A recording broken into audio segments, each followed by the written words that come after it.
Congresswoman Omar, do you love the country that saved you? The Senate hearing room was silent except for breathing and the soft hum of C-SPAN cameras. Not the usual political theater where senators grandstand for sound bites. This had weight, constitutional authority, real consequences. Vice President J.D. Vance sat at the elevated chair reserved for the President of the Senate.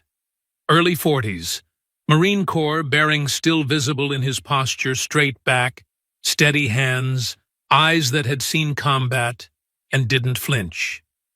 A man who'd grown up in Appalachian poverty, served in Iraq, earned everything through sheer determination. Behind him, the American flag, a reminder of what he'd defended in the desert. Across from him sat Congresswoman Ilhan Omar. Same age, different journey. Somali refugee who'd come to America as a child fleeing civil war. Member of the Squad, the four far-left congresswomen who seemed to specialize in attacking America. Surrounded by attorneys from progressive legal organizations. Her hijab adjusted nervously, defensive posture already locked in place. The stated purpose of this hearing: investigation into immigration fraud, campaign finance violations, and activities contrary to American interests by elected officials. Everyone knew the real purpose: Ilhan Omar on trial. Vance pulled out a single document, her refugee application from when she was 12 years old. The paperwork that had brought her to America, that had saved her life. Congresswoman Omar, America saved you from a civil war. Took you in as a refugee when you had nothing. Gave you safety, opportunity, education, everything. He held up the refugee application so the cameras could see. You now live in luxury. You've become wealthy. You serve in the United States Congress. The document was placed carefully on the table between them. So I have a simple question, one that should be easy for someone who was saved by this country. He looked directly at her. Marine Corps stare, the kind that doesn't blink. Congresswoman Omar, do you love the country that saved you? The silence that followed was deafening, because both of them knew she couldn't answer that question honestly without destroying herself. Smash that like button, because you're about to watch a Marine Corps veteran destroy the ungrateful refugee with the one question she can never answer. The Senate Homeland Security Committee hearing room carried a different energy than the usual oversight sessions. This wasn't partisan posturing or political grandstanding. Vice President Vance had exercised his constitutional authority as President of the Senate to conduct this investigation personally. Subpoena power, criminal referral authority, the full weight of the executive branch behind it. Republicans had spent years demanding accountability for Omar's alleged frauds. Democrats had spent years protecting her, calling every investigation Islamophobic or racist. But Vance didn't care about political protection rackets. He was a Marine. Marines complete the mission regardless of political consequences. The visual contrast in the room told the entire story before anyone spoke another word. Vance's side of the chamber was organized with military efficiency. Documents arranged in precise stacks. Marriage certificates, divorce, records, immigration, forms, tax returns, FEC reports, social media archives, DNA analysis, offers. Digital displays ready to show evidence. Timeline graphics queued. Everything sourced, verified, organized like a criminal prosecution briefing. Behind him sat Republican senators, stone-faced and silent. They knew what Vance had. They'd seen the evidence in classified briefings. This wasn't speculation or conspiracy theory. This was documented fraud, spanning years. The American flag stood prominently behind Vance's chair. reminder of what he'd served, what he'd defended, what he loved. Across from him, Omar's side looked like a progressive legal defense mobilization. 4 attorneys from organizations specializing in defending marginalized communities. Representatives from CARE Council on American Islamic Relations sat in the gallery ready to cry Islamophobia at any tough question. Squad members had shown up in solidarity. Alexandria Ocasio-Cortez, Rashida Tlaib, Ayanna Pressley. The progressive sisterhood united against accountability. Prepared statements sat in expensive binders. Talking points about racism and religious discrimination glowed on tablets. The victim narrative was loaded and ready to deploy at the first sign of real questions. Omar's press team occupied the back row phones already drafting the racist attack statements for social media. The deflection machine was warmed up and running. Omar herself sat with that defensive posture she'd perfected over years of avoiding accountability. The hijab it adjusted nervously, a tell that investigators had noted appeared whenever she felt cornered. Her expression already forming that look of wounded victimhood she deployed like a shield. But sitting across from her was someone who'd grown up poorer than she'd ever been. Someone who'd served in combat, defending the country she seemed to hate. Someone who didn't care about being called racist because he knew the truth. This wasn't about race or religion. This was about fraud, ingratitude, and betrayal. The gallery was packed beyond capacity. Conservative media had turned out in force, finally someone with the authority and courage to ask the questions they'd been asking for years. Even mainstream outlets had to cover this. The vice president personally investigating a sitting congresswoman wasn't something you could ignore. Democrats in the gallery looked profoundly uncomfortable. They had to be there. Political solidarity demanded it. But they couldn't defend what was about to be exposed. Many had privately admitted they wished Omar would just go away, stop making inflammatory statements, stop being the face of Democratic anti-Semitism and anti-Americanism. The committee chairman gavelled the hearing to order. Brief opening statement about the importance of integrity in public service. Then he yielded all time to the vice president. The floor is yours, Mr. Vice President. J.D. Vance didn't thank anyone, didn't do the Washington pleasantries. Just opened his first folder and began with the directness of a Marine conducting an interrogation. Congresswoman Omar, let's talk about how you got here. Not small talk, not warming up, straight to the mission. He pulled out her refugee application, the original document from 1995 when she was 12 years old, fleeing Somalia, requesting asylum in America. You came to this country as a refugee. You were 12 years old. Your family was fleeing a civil war in Somalia. You'd spent 4 years in a refugee camp in Kenya. You had nothing. The application appeared on the screen behind him. Her childhood photo. The desperation of a family seeking safety. America said yes. Took you in. Gave your family everything. Safety. Opportunity. Education. A future. Photos appeared showing the contrast: war-torn Somalia versus peaceful America. Refugee camp versus American schools. Destruction versus opportunity. You became a United States citizen. You went to college on scholarships that American taxpayers funded specifically for refugees. You entered politics. You won election to the United States Congress. Current photos: Omar in luxury home, designer clothes, congressional office. The transformation from refugee to wealthy politician.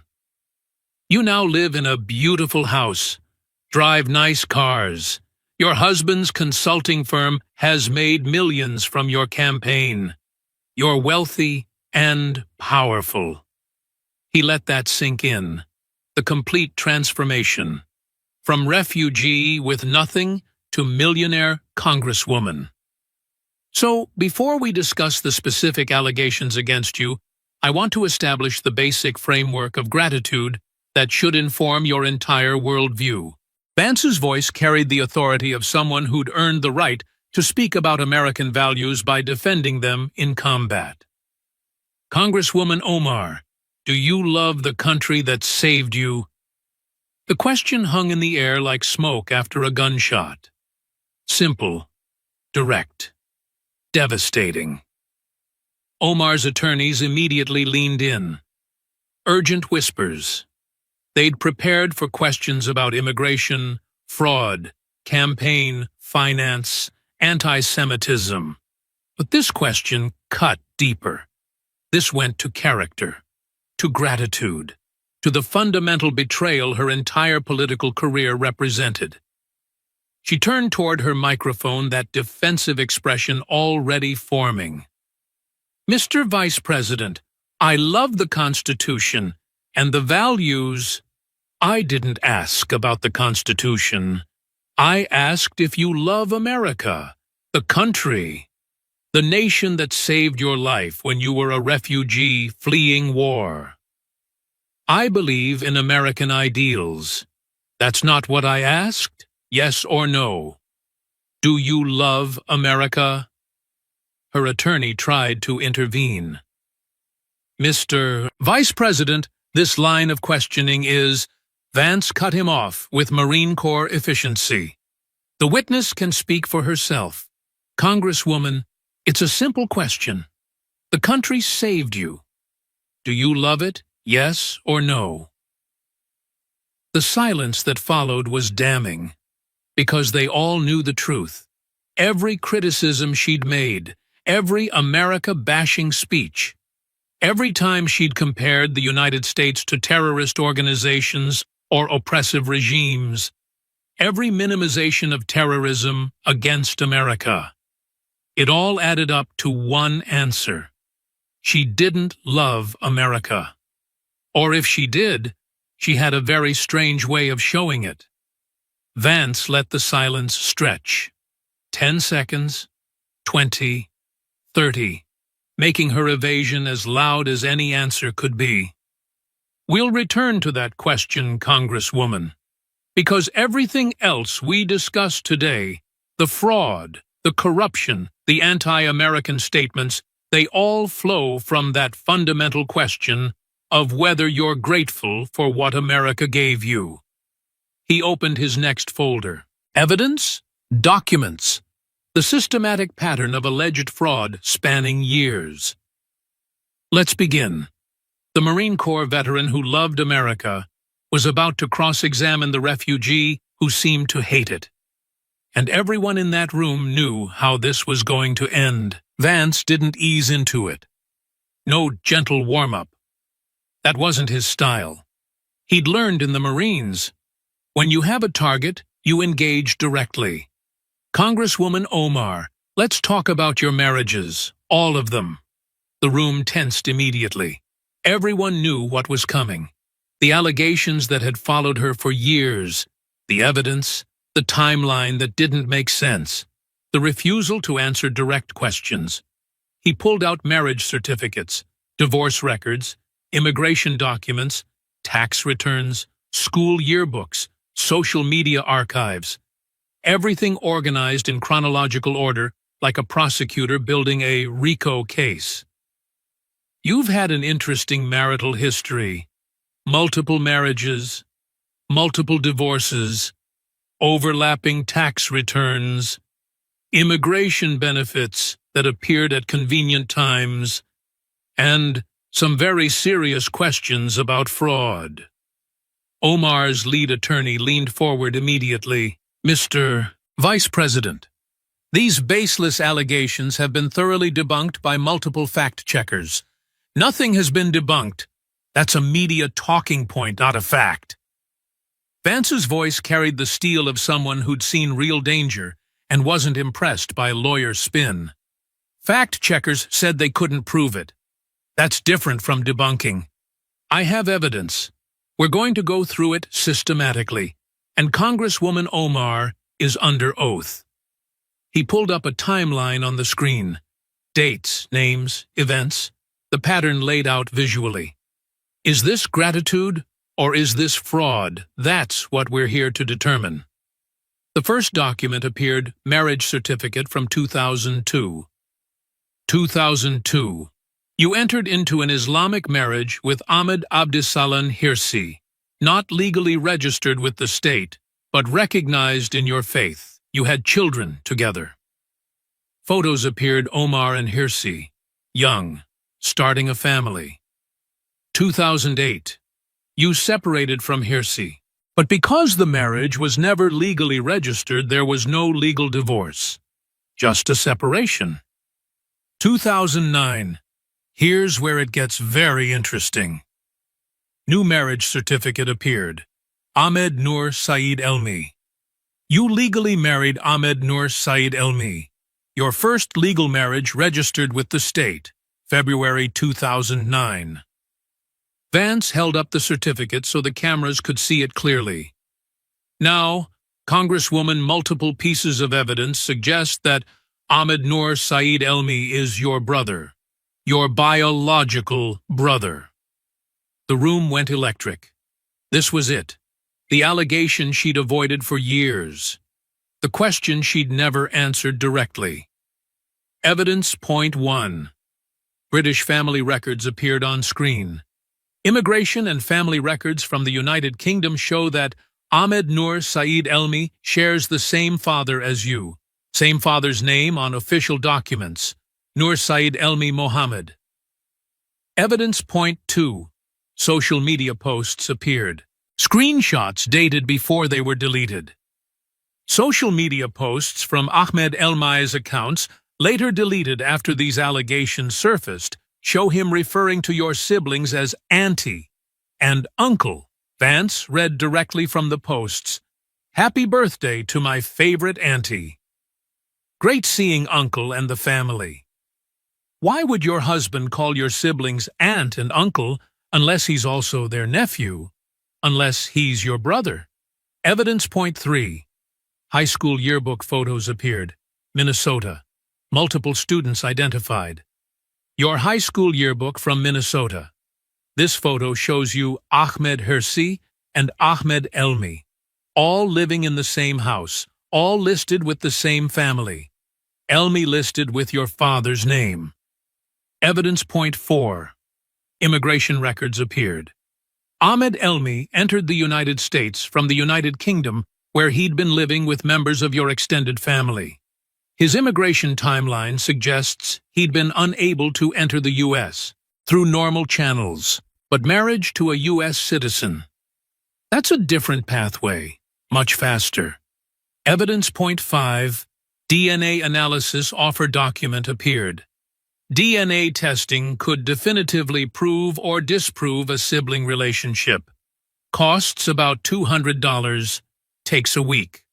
Would settle this question immediately and conclusively. Vance looked directly at her. You've been offered DNA testing multiple times. You've refused every time. Why? Omar's attorney started to respond. Vance raised his hand. I'm not asking you, counselor. I'm asking Congresswoman Omar, under oath. Why won't you take a DNA test that would definitively prove you didn't marry your brother? Silence. She conferred with her attorneys, whispered urgently, finally turned back. These are racist smears designed to... That's not an answer. Yes or no, will you submit to DNA testing to prove Ahmed Elmi is not your brother? I will not dignify these Islamophobic attacks. So that's a no. You refuse to take a simple DNA test that would clear your name if you're innocent. Vance let that refusal hang in the air. The evasion was its own evidence. Let me explain why this matters, Congresswoman. Why immigration fraud isn't just a paperwork violation. His voice became very serious. This was personal now. Millions of Americans, have family members waiting to immigrate legally. I know Marines who served with Iraqi interpreters, men who risked their lives helping American troops, who have targets on their backs, who are waiting years to bring their families to safety. Parents separated from children, spouses waiting, doing it the right way, following the rules, waiting their turn, sometimes 5 years, 10 years, because there are laws, limits, procedures. But there's a shortcut: marriage to a U.S. citizen, immediate family preference, much faster immigration pathway. So some people cheat. They commit marriage fraud. Enter a fake marriage just to get someone into the country faster. It's a federal crime, punishable by up to 5 years in prison and deportation. He pulled up the timeline of Elmi's benefits after the marriage. 2009, you marry Ahmed Elmi. Suddenly, he qualifies for in-state tuition, student financial aid, access to programs he couldn't access before. 2010 through 2017. He receives these benefits while legally married to you. 2017. After 8 years of marriage, after he's received all these benefits, you divorce him. Immediately remarry Ahmed Hirsi. Timeline suggests this wasn't a marriage. It was a transaction. Marry for immigration and education benefits. Maintain the marriage long enough to avoid suspicion. Divorce once the benefits are secured. Remarry the person you actually wanted to be with. Vance's voice carried controlled anger. Congresswoman Omar, did you marry your brother to commit immigration fraud? These allegations are racist. I'm a Marine Corps veteran who served alongside Muslims in Iraq. This isn't about your religion. This is about federal crimes. Did you marry your brother to cheat the immigration system? This is Islamophobia. Did you marry your brother, yes or no? She refused to answer, just kept deflecting to racism and Islamophobia. Her attorneys were passing notes frantically. Vance pulled out another set of documents. Tax returns. Even if you want to claim Ahmed Elmi isn't your brother, which you refuse to prove with DNA testing, we have a different problem. Tax fraud. IRS forms appeared on screen, filed jointly, dates highlighted. 2014 and 2015. You filed joint tax returns with Ahmed Hirsi, married filing jointly status.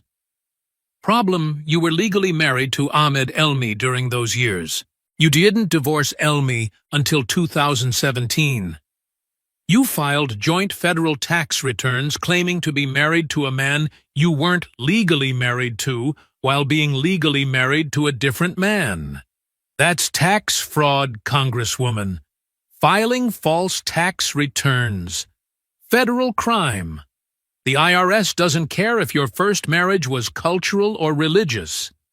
They care about legal status. And you lied on federal tax documents. He pulled up IRS penalty records. Minnesota Campaign Finance Board investigated, found probable cause. You paid $3,300 in fines. Claimed they were mistakes. Mistakes?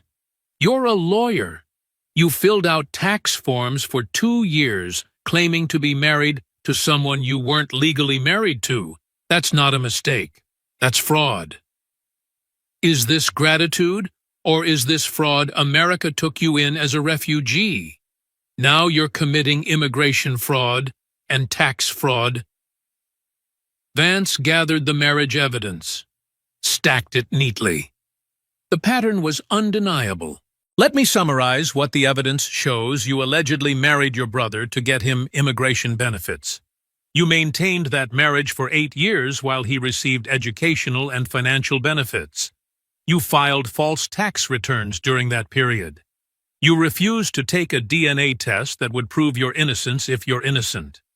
You divorced your alleged brother once he'd received all the benefits. Then you immediately remarried the man you'd actually wanted to be with all along. That's not love, Congresswoman.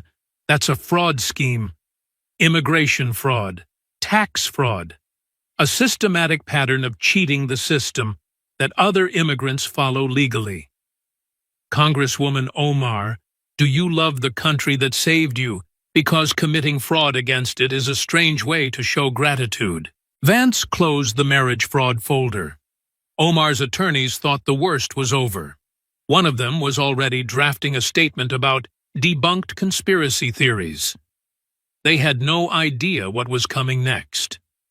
Let's talk about your third husband, Congresswoman. Tim Minette, your current husband. He pulled up photos, Omar and Minette together. Campaign events. The timeline of their relationship displayed on screen. 2018. Tim Minette is happily married to Dr. Beth Jordan Minette, a physician. They have a son together. By all accounts, a normal American family. Photos of the Minette family appeared. Normal suburban life. Kid. House. 2018. You hire Tim Minette's consulting firm E Street Group for your campaign. Initial contract for digital strategy and fundraising. Campaign finance records appeared. 2019. Something changes. Dr. Beth Minette files for divorce.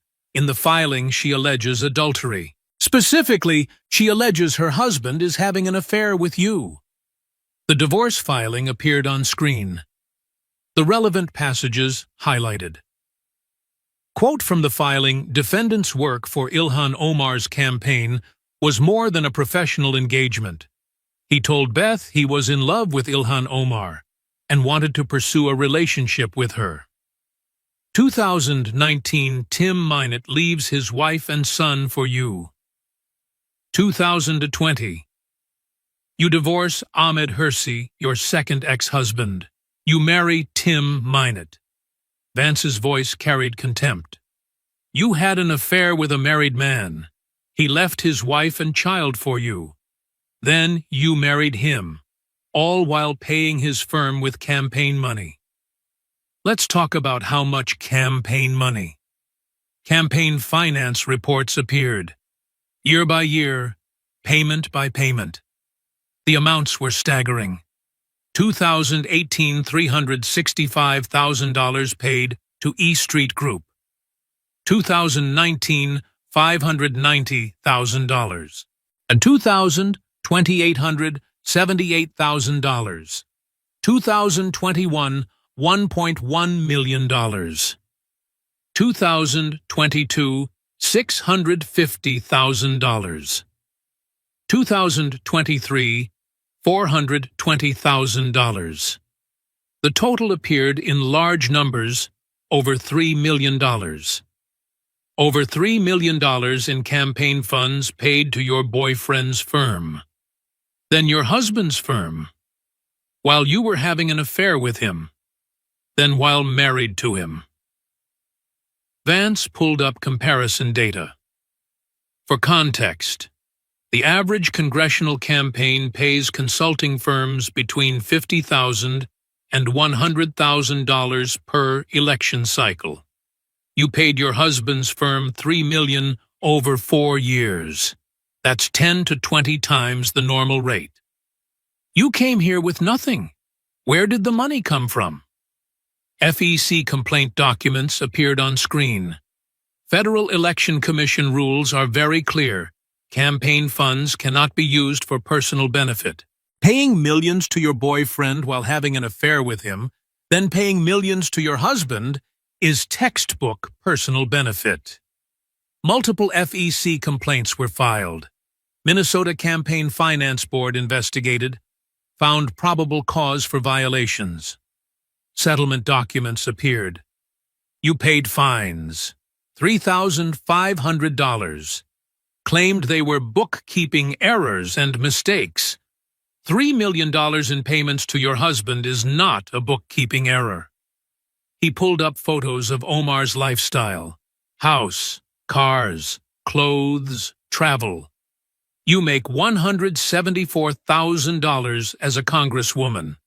Your husband's firm makes millions from your campaign funded by donors who think they're supporting your political work, not enriching your family. You live in a luxury home worth over $800,000. You drive expensive cars. You wear designer clothes. You travel extensively. Photos appeared showing the contrast: Omar, then refugee child, with nothing. Omar, now millionaire, living in luxury. You came here with nothing. Where did the money come from? You came to America as a refugee. American taxpayers paid for your education. American taxpayers pay your congressional salary. American campaign donors give money thinking it's for political work. And somehow you're living like a millionaire while paying your husband's firm $3 million. Vance leaned forward, voice hard. Let me tell you what this looks like, Congresswoman. It looks like you're using campaign funds as a personal piggy bank, paying your husband millions while donors think they're supporting political work, getting rich on what's supposed to be public service. Is this gratitude or is this fraud? America saved you, gave you everything. Now you're running what looks like a money laundering operation through your husband's consulting firm. Omar attempted to defend the payments. My husband's firm provides valuable services. $3 million worth. Your district has one of the safest seats in Congress. You won your last election by 40 points. You didn't need $3 million in consulting, but you paid it anyway. To your husband. He pulled out testimony from campaign finance experts.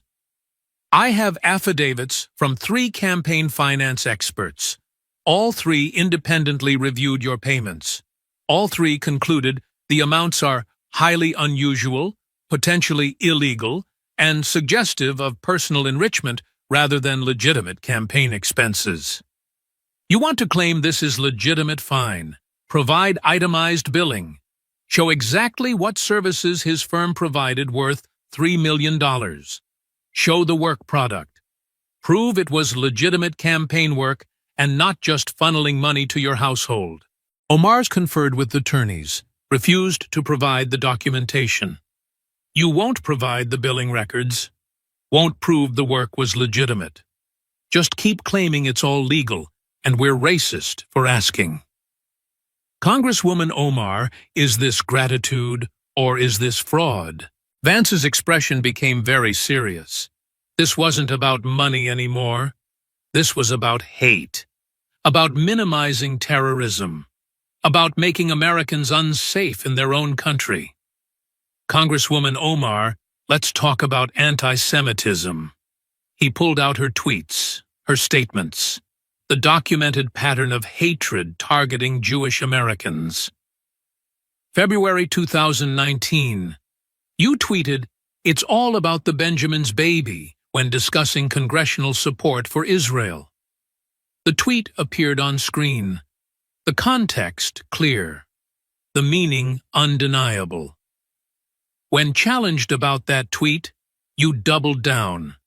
You clarified that you meant IPAC, the American Israel Public Affairs Committee, was buying congressional support with money. Follow-up tweet appeared, IPAC. Vance's voice became very hard. Congresswoman, you used the oldest anti-Semitic trope in existence. The idea that Jews use money to buy influence, that Jewish organizations purchase loyalty, that it's all about the Benjamins. That's what Nazis said. That's what anti-Semites have said for centuries. That's the blood libel updated for modern politics. And you said it, as a member of the United States Congress. More statements appeared on screen, a pattern emerging. March 2019. I should not be expected to have allegiance to a foreign country. No one asked you to have allegiance to Israel, but you implied that Jews have dual loyalty, that Jewish Americans are more loyal to Israel than to America, another classic anti-Semitic trope. May 2019. You compared Israel to the Taliban, drew moral equivalence between a democratic ally and a terrorist organization. October 2023. After Hamas terrorists attacked Israel, murdered over 1,000 civilians, including children, raped women, took hostages, you called for an immediate ceasefire without once condemning Hamas. Vance leaned forward, voice carrying genuine anger. Jewish Americans are terrified right now, Congresswoman. Synagogues need armed security. Jewish students hide their identity on college campuses. Anti-Semitic attacks have skyrocketed. And you, a member of Congress, fuel that hatred with your words. Statistics appeared on screen. Anti-Semitic incidents in America, up 300% since you entered Congress. Jewish students reporting harassment on campus, up 400%. Synagogue security costs increased by millions as communities fear attack. You contributed to that climate of fear. Your words matter. When you use anti-Semitic tropes, it gives permission to others to do the same. He pulled out testimony from Jewish community leaders. Rabbi David Wolpe, one of America's most prominent rabbis. Representative Omar's statements are dangerous. They make Jewish Americans feel unsafe in their own country. Jonathan Greenblatt, CEO of the Anti-Defamation League. This is classic anti-Semitism dressed in political rhetoric. Even members of your own party condemned you. Nancy Pelosi, Chuck Schumer. They knew what you said was anti-Semitic. Vance's voice became very quiet, very serious. Congresswoman Omar, do you love the country that saved you? Because spreading hatred against Jewish Americans is a strange way to show it. But he wasn't done. The worst was yet to come. Now let's talk about September 11th. Video appeared. Omar speaking at a CARE event. March 2019. You're speaking at the Council on American-Islamic Relations, discussing CARE's founding. And you said this. The video played, her voice clear. CARE was founded after 9/11 because they recognized that some people did something and that all of us were starting to lose access to our civil liberties. Vance paused the video. Some people did something. He let that phrase hang in the air, the minimization so grotesque it took breath away. September 11th, 2001. 19 Islamic terrorists hijacked 4 commercial airplanes. They flew American Airlines Flight 11 into the North Tower of the World Trade Center. United Airlines Flight 175 into the South Tower. American Airlines Flight 77 into the Pentagon. United Airlines Flight 93 into a field in Pennsylvania after passengers fought back. 3,000 Americans died. 3,000. Fathers, mothers, sons, daughters, firefighters who ran into burning buildings, police officers who tried to save people, office workers who went to work that morning and never came home. The towers collapsed. People jumped to their deaths rather than burn. First responders died from toxic exposure in the years that followed. Families were destroyed. America was attacked. His voice became steel. And you called it, some people did something. Not Islamic terrorism, not an attack on America, not the worst terrorist attack on U.S. soil. Just some people did something. Like it was a traffic accident, a minor incident. Something that happened but wasn't worth specifying. Photos appeared, the towers burning, people jumping, first responders covered in ash. The devastation. 3,000 Americans dead. And you can't even say it was Islamic terrorism. He pulled up more examples. A pattern of minimization. Fort Hood, shooting Islamic terrorist kills 13 soldiers. You focused on Islamophobia, not the victims. San Bernardino, attack Islamic terrorists, kill 14 Americans at a holiday party. You talked about gun control, not terrorism. Orlando Pulse nightclub Islamic terrorist kills 49 people. You minimized the Islamic terrorism aspect. After every Islamic terrorist attack, you deflect. Minimize. Make it about anything except Islamic extremism. You won't say Islamic terrorism. You won't condemn it clearly. You make excuses. You compare America to the terrorists. Vance's voice carried the weight of personal experience now. I served in Iraq, Congresswoman. I saw what Islamic terrorism does.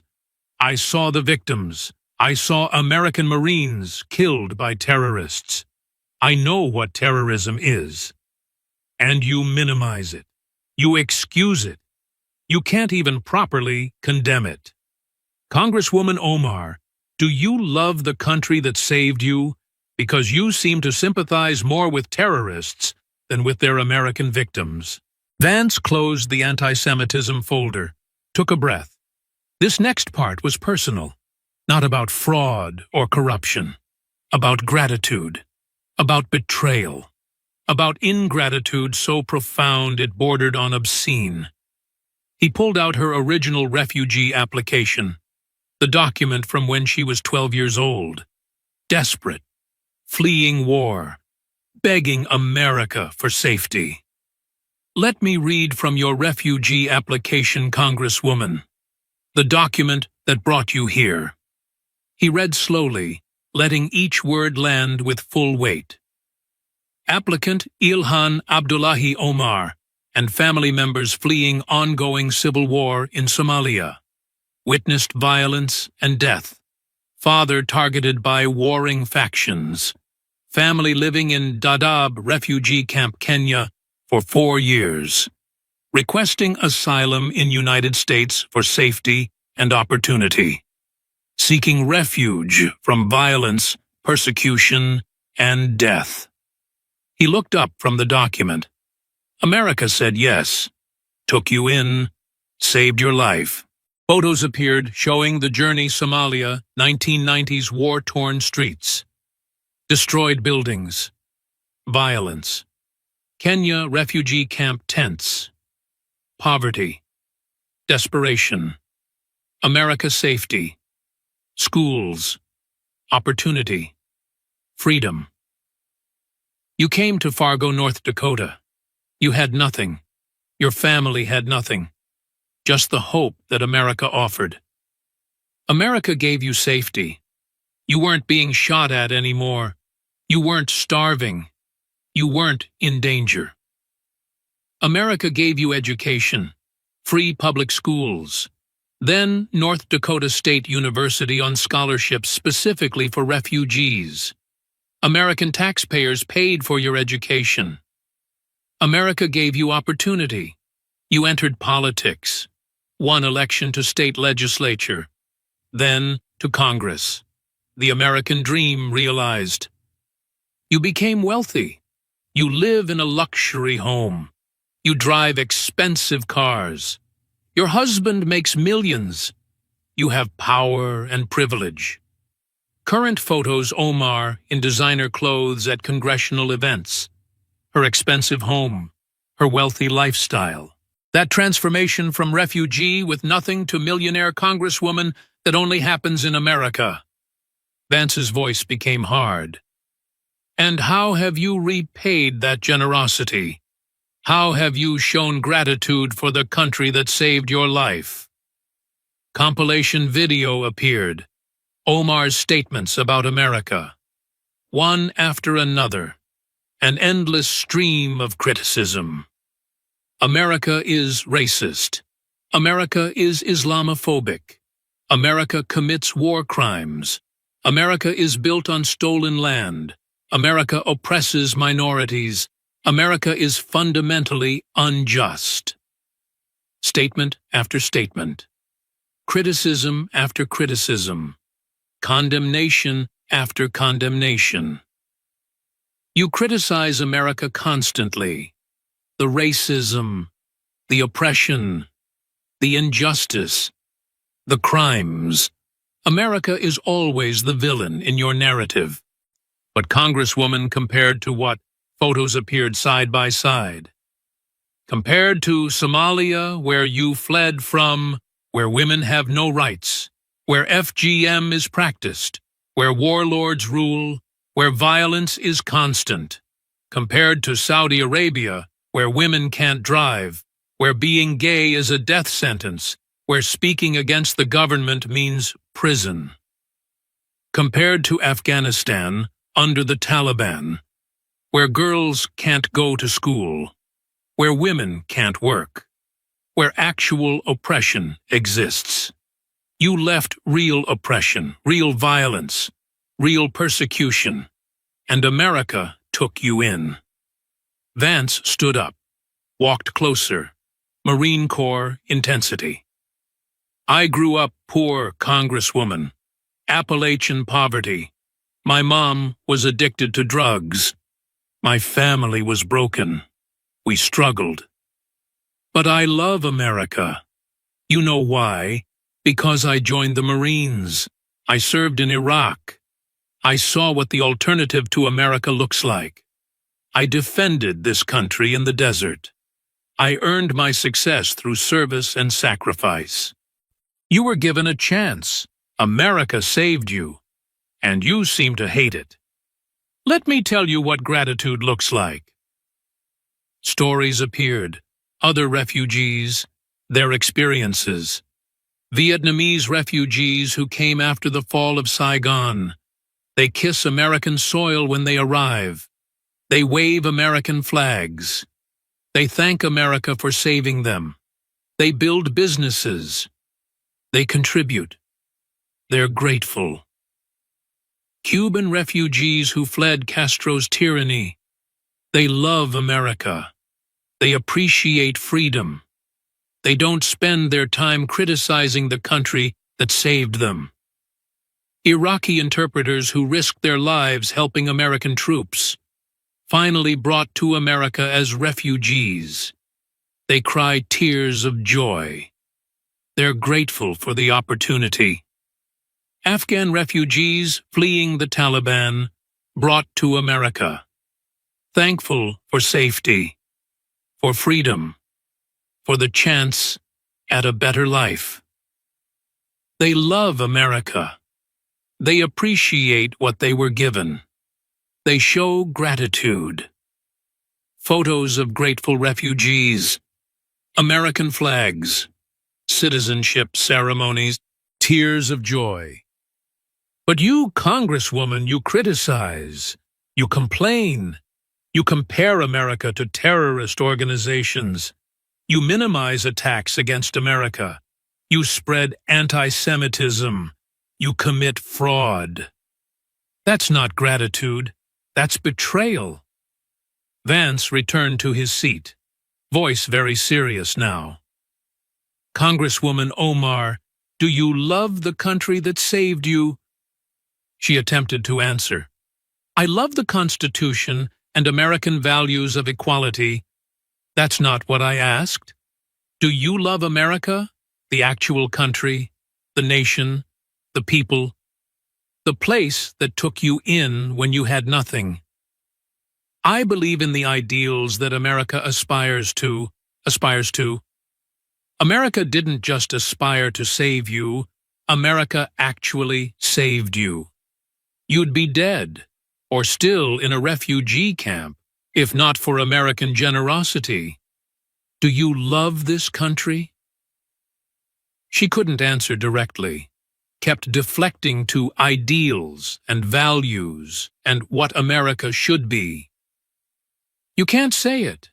You can't just say, yes, I love America, because it would contradict everything you've built your political career on. Your entire brand is criticizing America. Squad member, progressive radical, America basher. You make a living attacking the country that saved you. That's not gratitude, Congresswoman.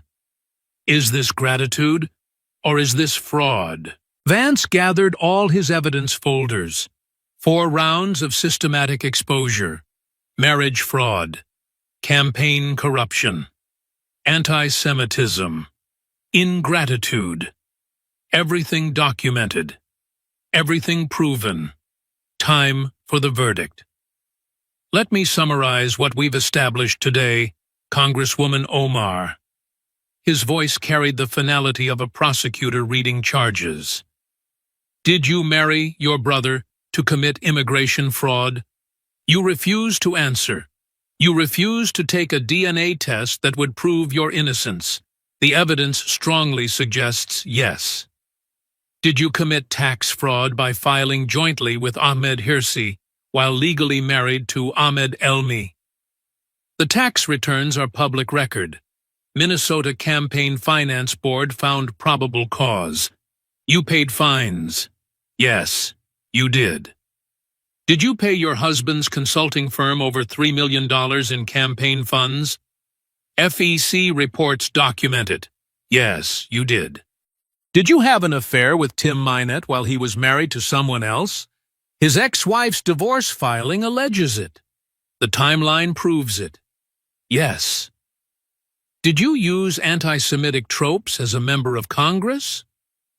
Your tweets are documented. It's all about the Benjamins. Dual loyalty implications. Yes. Did you minimize the September 11th attacks by calling them "some people did something"? It's on video. Yes. Do you constantly criticize America despite it saving you as a refugee? Your statements are public record. Yes. You came here with nothing. Where did the money come from? Campaign funds to your husband, questionable sources. You can't explain it honestly. Congresswoman Omar, do you love the country that saved you? Silence still, after everything. She still couldn't answer. Vance's voice became very quiet, very final. You came to America as a 12-year-old refugee. You were fleeing war. You had nothing. You were desperate. America said yes, saved your life, gave you safety, gave you education, gave you opportunity, gave you everything. You became successful, wealthy, powerful, a member of Congress. But instead of gratitude, you gave us fraud, immigration fraud, tax fraud, campaign finance fraud. Instead of appreciation, you gave us hatred, anti-Semitism, minimizing terrorism, constant criticism. Instead of love for the country that saved you, you gave us contempt. You allegedly married your brother to cheat the immigration system that other people follow legally. You paid your husband millions in campaign funds while living in luxury. You spread anti-Semitic tropes that make Jewish Americans unsafe. You minimized the worst terrorist attack on American soil. You criticize America constantly while enjoying wealth and power that you would never have had if America hadn't saved you. His voice carried absolute contempt. You're not grateful. You're not honest. You're not worthy of American citizenship, much less a seat in Congress. You're the ungrateful refugee, the squad's fraudster, Mogadishu's millionaire who got rich attacking the country that saved her life. You represent everything wrong with putting victimhood over merit, with assuming that being a refugee grants immunity from accountability, with confusing criticism of America with contribution to America.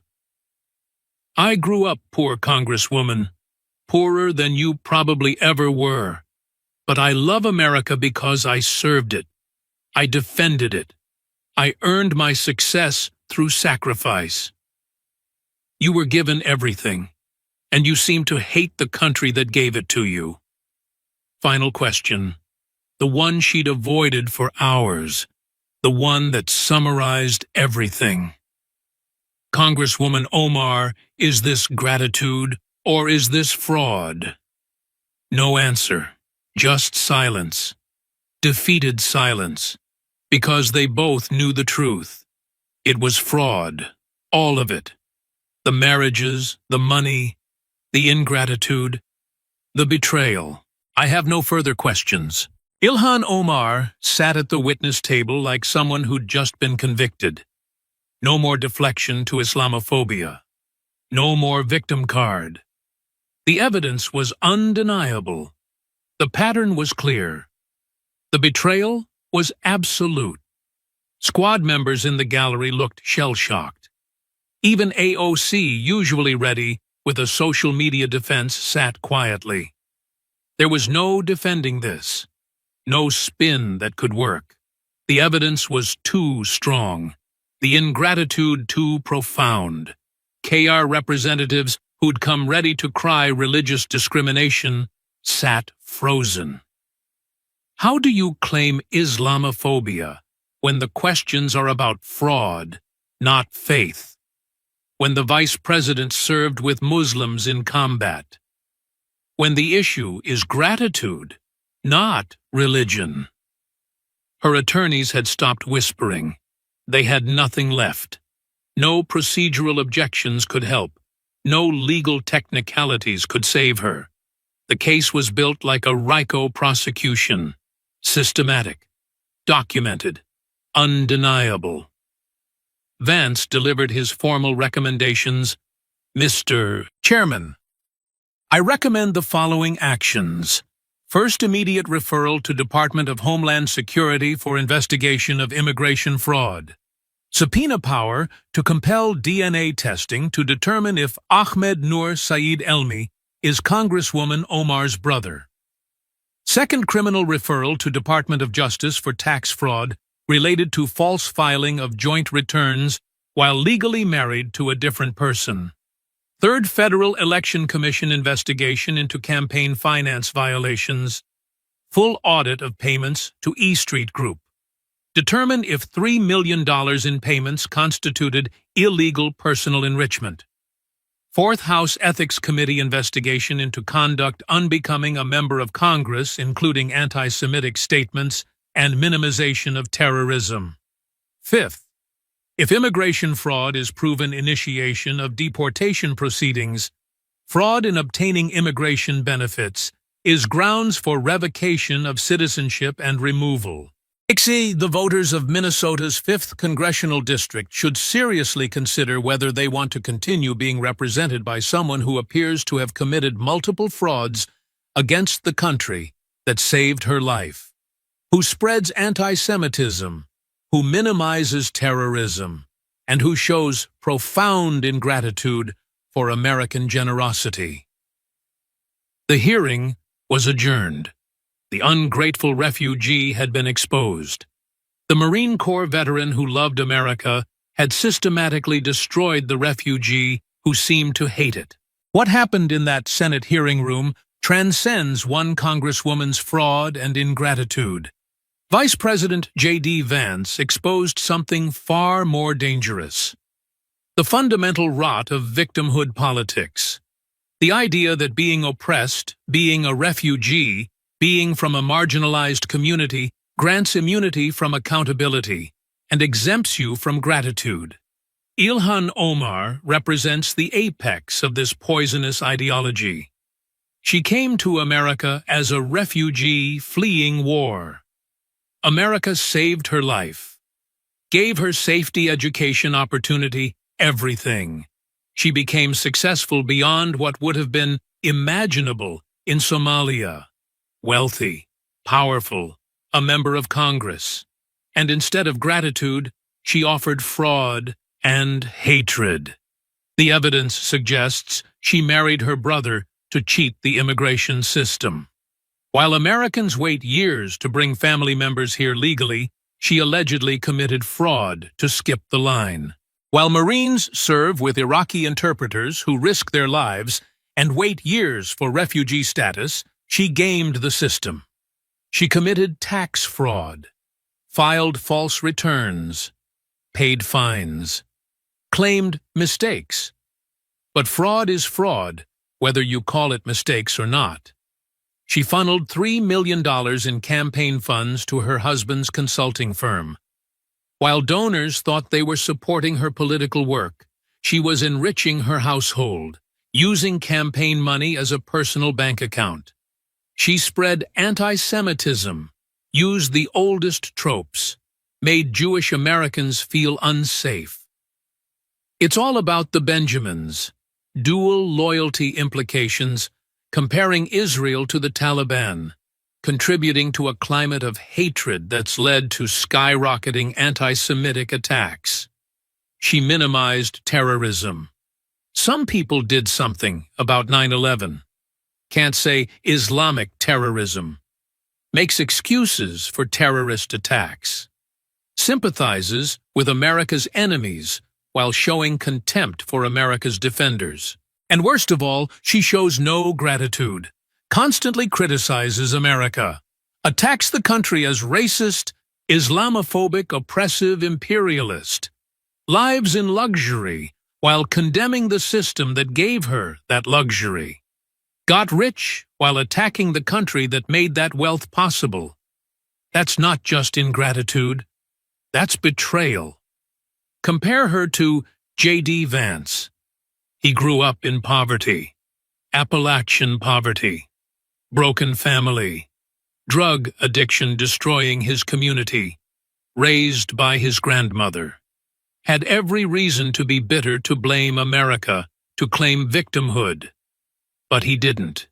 He joined the Marines, served in combat, defended America in Iraq, used the GI Bill for education, worked his way through Ohio State and Yale Law, earned everything through merit and sacrifice. He loves America, not because America gave him handouts, but because he served it, defended it, earned his success through American values of hard work and sacrifice. That's the difference. Merit versus victimhood. Gratitude versus ingratitude. Love of country versus contempt for country.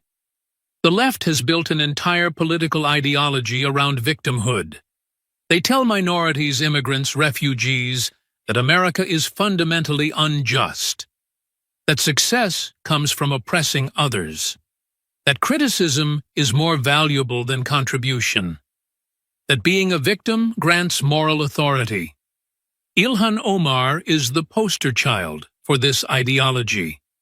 Refugee status as credential, victimhood as immunity, oppression Olympics as political strategy. Every criticism deflected to racism or Islamophobia.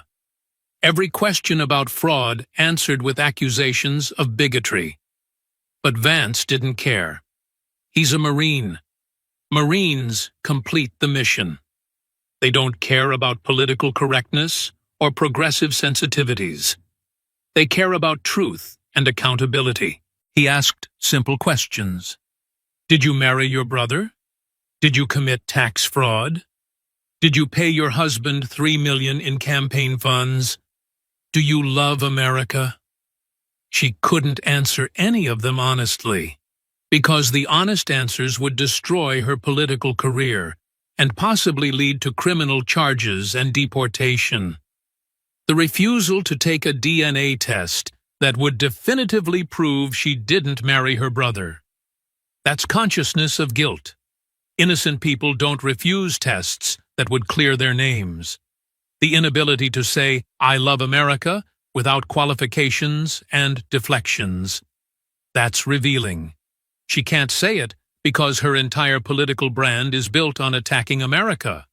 The $3 million to her husband's firm with no accountability for how it was spent. That's corruption. Plain and simple. The anti-Semitism and terrorism minimization. That's not just policy disagreement. That's hatred and sympathy for America's enemies. But here's what makes this even more profound. Vance isn't just any politician questioning her. He's a Marine Corps combat veteran. He's someone who served with Muslims in Iraq. He's someone who grew up poorer than she probably ever was. He's someone who earned everything while she was allegedly cheating. She can't cry Islamophobia to a veteran who served with Muslims. She can't cry racism to someone who came from Appalachian poverty. She can't cry privilege to someone who earned his way through combat and education. He has moral authority she can never match, because he loves America and proved it through service. While she was saved by America and repaid it with fraud and ingratitude. This hearing represented a fundamental choice America faces. Do we reward merit or victimhood? Do we demand gratitude or accept ingratitude? Do we hold refugees to the same standards as citizens or give them immunity because of their oppressed status? J.D. Vance says, merit matters. Gratitude matters. Love of country matters. Being a refugee doesn't exempt you from fraud laws. Being Muslim doesn't protect you from accountability for anti-Semitism. Being part of the squad doesn't shield you from questions about corruption. Ilhan Omar represents the opposite. Victimhood as credential, oppression as immunity, criticism of America as virtue, fraud as forgivable because she's from a marginalized community. Americans are tired of it. Tired of being told they're racist for asking about fraud. Tired of being told they're Islamophobic for demanding accountability.